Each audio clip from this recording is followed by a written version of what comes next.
వచ్చేసి అతడు మంచం మీద పడుకుని 4-5 రోజులు ఒక వారం రోజుల దాకా అతను లేకపోతే కొండ చూపిస్తున్నాడు. ప్రార్థన చేస్తుంటే కొండ చూపిస్తున్నాడు. ఆయన పిల్లలిద్దరు, భార్య ఆ పక్కన కూర్చున్న మంచం కాడ కూర్చుని వాళ్ళు ఏడుస్తున్నారు. ఏంటి ప్రభు ఏళ్ళని చూపిస్తున్నావు ఏంటి నాకు అని అడిగితే, మరి దోషం ఎవరిది అన్నాడు.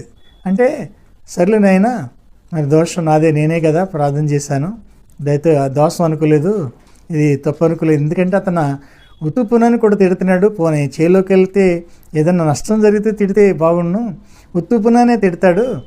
అందుకు నాకు బాధ వచ్చి అడగటం మాట వాస్తవం. దయచేసి అయితే నా దోషం అంటున్నావు కనుక అయితే ఇటువంటిది అయితే నాకు వద్దు, నన్ను క్షమించు, ఇక అటువంటిది కానీ చేయనులే అని చెప్పేసి మళ్ళీ ప్రార్థన చేసి ప్రభు అతన్ని లేవనెత్తాయని. అప్పుడు అతను లేచి జ్వరం తగ్గింది.